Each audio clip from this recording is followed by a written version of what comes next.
What's going on, everyone? So we're going to talk about a couple of things today. I want to talk about this rising inflation and this bottleneck problem that we're seeing at the ports. This is very, very important for everyone. And we're also going to talk about the infrastructure bill. Where are we at this point? When will we be able to see some movement when it comes to the infrastructure bills? But first off, on this channel, we talk about news that matters. If that sounds like something interesting to you, please subscribe to the channel and hit that little bell notification. That way you'll get notified anytime we put out a video. And like always, if you see my name and a picture of me in the comment section, make sure you also see a check mark next to my name. That check mark signifies that it's me. If you do not see that check mark, it's not me, it's someone trying to impersonate me. Okay, so the first thing I want to talk about this whole inflation problem, because we just saw Social Security Administration, it just announced COLA for 2022. It's at 5.9%, which is making some people happy, right? I won't say everyone happy, because some people have to face the reality that now we have COLA increase. Now we're going to also see an increase in the Medicare premium, Medicare Part B. So this is going to be a problem for people. Even though you're getting an increase with Social Security COLA, you're going to be looking at a Medicare increase. So, and that's automatically deducted from your Social Security benefits. Now, this is something that definitely needs to be addressed. We're talking about a COLA increase, and then you have Medicare right behind it increasing as well. So you're really never going to get ahead. But I want to talk about inflation, because this was the talk a few months ago was that inflation, this is going to be temporary, it's going to go away. But now we're looking at another crisis when it comes to inflation. And I want to show you. Now, this is a graphic from NBC, and I just want to kind of go over some of the things that they're focused on here. So the first thing there is 12%. That's on kids' shoes. Now, it's very interesting that they say kids' shoes. Why not just talk about shoes in general? But I think they're going for the highest percentages because they have more of an effect, right? If you see a higher percentage, it's more effective as a graphic. So 12% for kids' shoes, 17% for beef, 24% for new and used cars, and 42% for gas. Now that last graphic, 42% for gas, that is obviously, that affects everyone. That affects transportation. That affects when you go to the grocery store just to buy any product. It's probably going to be more expensive because the cost of gas, the cost to get it there is more.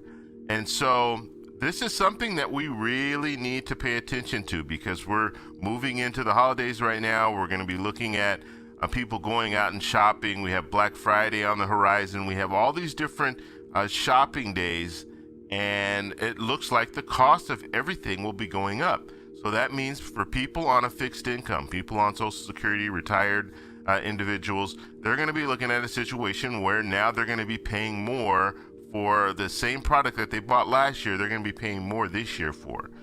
And so this is something that we need to follow. And we're also looking at a bottleneck. We're looking at a bottleneck at the ports. Okay, I happen to live near Long Beach, not in Long Beach, but near Long Beach, and that is a huge problem. That's a huge port. We get a lot of our products coming in through that port. Right now, you have ships that have been out there for months waiting to get in port so they can drop off all of their products. And so as long as they wait, the demand is there. The American people want to buy. They want to stimulate the economy. They have the money at this point to buy the products, but the products are just sitting offshore. And until they bring them inshore, until we are actually able to buy them, we have a limited supply that are in the stores right now, which means what? The price of all those products are going to go up. And they're going to continue to rise if the demand continues to be there. So this is a big problem that we're looking at, supply and demand. So if we have a limited amount of products and we have a lot of people that want those products are really going to get expensive really fast. And so right now, the Biden administration, they've indicated that they're going to open the ports 24/7. So they're not going to close. So they're going to try to get as many of these ships processed as possible. That way, hopefully we'll have a good Christmas. We'll be able to be in a situation where people can buy freely and not be in a situation where there's a shortage of products to buy. So that's something that we're going to have to keep focused on. Okay, now I also want to talk about the first infrastructure bill and the second infrastructure bill, or the human infrastructure bill, the $3.5 trillion bill that we've been hearing a lot about in the last couple of weeks, but it's starting to dwindle as far as the talk. The politicians really aren't talking too much about it, and so we're now in a situation where you need to keep it at the forefront, because if you don't, politicians love to kick things down the road. And if this is one of those situations where they want to kick this can down the road, then it's never going to get done. So we're going to listen to Pete Buttigieg. He is the transportation secretary. He's going to be talking a little bit about the infrastructure bills. So let's go ahead and take a look. Here we go. One of your tasks these days is also trying to sell the president's agenda, particularly what you've referred to it a few times on Build Back Better. There seems to be some news over the weekend that some of the biggest, perhaps the most important climate provisions in the bill have been struck down because of some negotiations with Senator Manchin. Are you concerned that the lack of an aggressive action on climate that it looks like this bill no longer will have in order to get 50 votes is going to end up costing you progressive support? I mean, is what it takes to get Manchin on climate, is it going to lose progressives on climate? And before he answers this question, this is a big deal. And you might think, well, climate change provisions, I don't really care about that. I care about some of the other things that are in these proposals. But when it comes down to it, if you have progressives, you need support. When it comes to Democrats, you need in the Senate, you need all 50 Democrats. And if you have progressives that are going to hold out because of the climate provisions, that Senator Manchin doesn't want some of these climate provisions in there. So if the progressives say no, then guess what? You have no bill. And so everyone has to be on the same page when it comes down to it. So we're talking about the Senate and we're talking about the House, because in the House you have a much stronger group of progressives, so they can really move things as well. So this is one of those situations where you might think, well, climate change it doesn't really affect me, or I don't really care too much about that. I care about some of the other things. These packages are going to be going together, so the progressives are going to have to be just as happy as Senator Manchin, Senator Sinema, and some of the moderates. Look, the president is committed to major climate action. He has been from day one. You saw that in everything from rejoining Paris to the achievements of the climate summit to the preparations for the talks that are going to take place next month in Glasgow.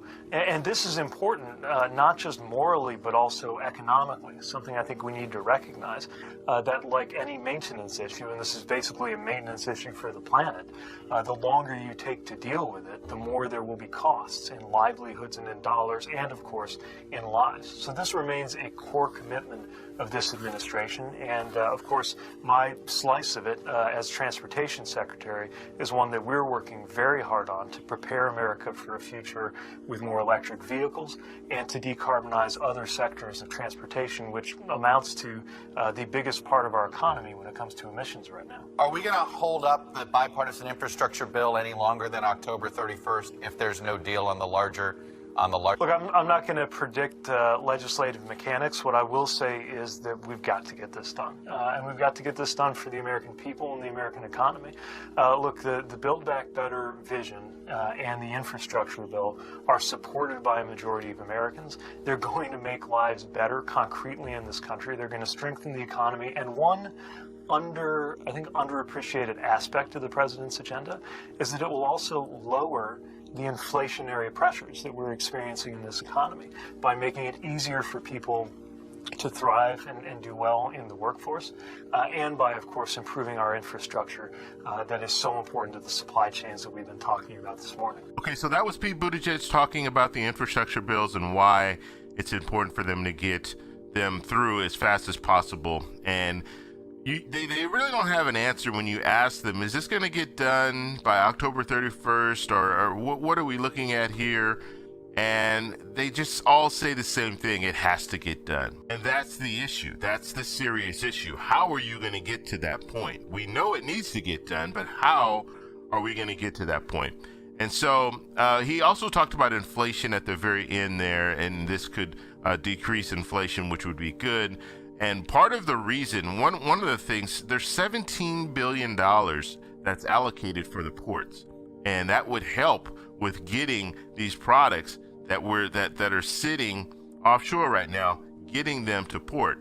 So this is another reason why that first infrastructure bill, it's very important that they go ahead and pass that first infrastructure bill. It's waiting. They need to pass it. And so I know you have progressives that are holding out right now and saying, no, we want the second infrastructure bill and the first infrastructure bill to go at the same time. I think the reality is what we're looking at now is they're going to have to go with that first infrastructure bill first and then finish off the second infrastructure bill, the human infrastructure bill. I was one of the people that were looking at it and said, you know what, I don't see why they couldn't just do them at the same time. But we continue to wait on this first infrastructure bill. It's been almost 2 months now that they haven't moved. And all we need is the House to pass it and then send it to the president for signature. And then they can worry about the second infrastructure bill. Because right now, holding that first infrastructure bill hostage is really hurting the American people. And so I think we're in a situation right now where they need to move forward with that first infrastructure bill and get that done, and then they can move forward with the second infrastructure bill. And then, I've said this all along, in 2022, they will have another reconciliation bill that they can get through if they want to do that. And I would think they're probably going to want to do it during a midterm election. So we'll have to follow that and see where that goes as well. Now, if you guys have questions, post them down below. I want to know what you guys think about this whole thing. Do you think they should pass the first infrastructure bill and then work on that second infrastructure bill and go ahead and get that second infrastructure bill through before the end of the year?